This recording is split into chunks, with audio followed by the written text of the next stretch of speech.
history of America is the history of rich white men telling not rich white people that their enemies are black and brown. It starts in the colonies of what would become the United States. Let's remember, during the colonial period, mid-1600s, there was no such thing as white people. I know some people who are now called white find that shocking, right? Because they think whiteness is real, right?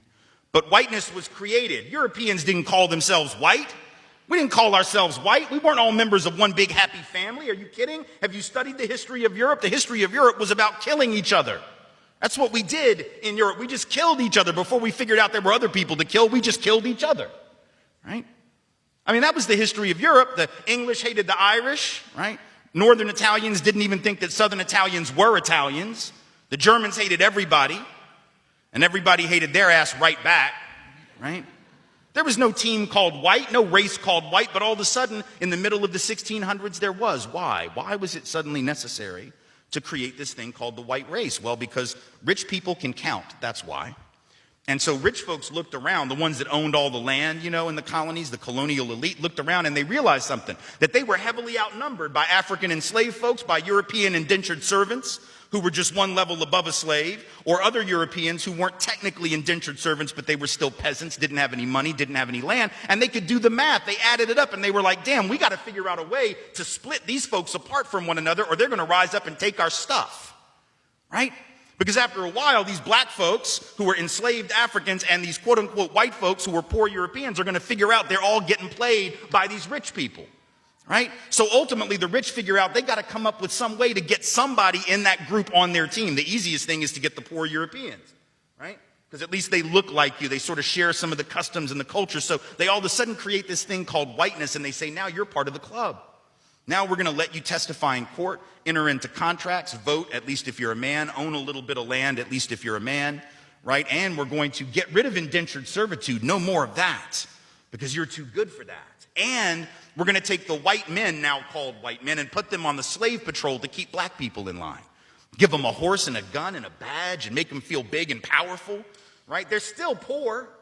They still don't have anything. They didn't pay the slave patrol well, right? Just exploited them, used them as a buffer between the elite and the other poor folks, particularly poor folks of color. And pretty soon, the rebellions that occasionally happened where black and white got together to overthrow the elite, those stopped.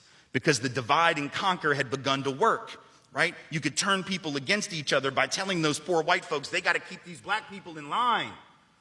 And so that divide and conquer gets initiated in the colonies. Rich white men telling not rich white people that their enemies are black and brown. Fast forward to the Civil War era. And you have, I'm from the South, right? My people, the elite in my part of the country, right, actually announced that the reason they wanted to break away from the Union and possibly go to war with their brothers and sisters to the north was in order to maintain slavery and white supremacy. They said that at the time. We lie about it now. And we say it had nothing to do with that. But of course, at the time, they didn't have any shame about it, so they just said it openly, right? The vice president of the Confederacy, Alexander Stephens, said that the cornerstone of the new government was the great truth that the Negro was not the equal of the white man. So that's the reason the Confederacy was formed and existed. But here's the trick. If I'm rich and I want to go to war to protect my ownership in other human beings, my property, but you're poor and you don't own any enslaved people, why the hell would you go fight to protect my stuff? Because I'm a rich person. I'm not going to fight. Rich people don't go to war, right? Rich people get poor people to go to war for them, whether it's in 1860 or whether it's during the 1960s or whether it's today, right? Rich folks get doctors to write notes for them that say that they have heel spurs, and that's why they can't go to Vietnam. And if you don't know who I'm talking about, you can Google that shit because he's sitting in the White House right now, right? Oh, I can't go fight. I have heel spurs. Send some poor kids to do that for me, please, right? So that's been a long-standing tradition. So the rich have to figure out a way to convince the poor to go fight for them. But that's a hard thing. That's like a hard sell, right? Like, how the hell, why would you do that? Why would you go fight to protect my property rights when you don't own anything? The only way you would do it is if that rich person comes to you and says, hey, listen, you gotta go fight because we gotta maintain our way of life, because if these people get free, they're gonna take your jobs. No, fool, they already got your job. That's how it works, right? Because if I'm white and I gotta charge you $1 a day to work on the farm, but you can get a black person to do it for nothing because you own them. Guess who got the job? Free got the job, right? So in a sense, poor white folks would have been better off joining with black folks to overthrow the slave system. That would have raised the wage floor of all working people. But they got tricked by rich white men telling them that their enemies were black and brown. Fast forward to the 1930s. And you have white labor leaders. They're not even the elite, right? The labor leaders are not the elite, but they're the elite within the labor movement. And even they had fallen for it at this point. So they didn't want to integrate their unions. And they would say things like, well, we can't have black people and Mexicans and Chinese folks in our unions because if we do that, it's going to reduce the professionalism of our craft.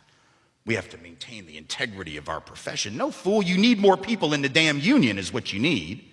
And if you don't let those folks in, guess what happens when you go out on strike? Who is the boss going to use to replace you?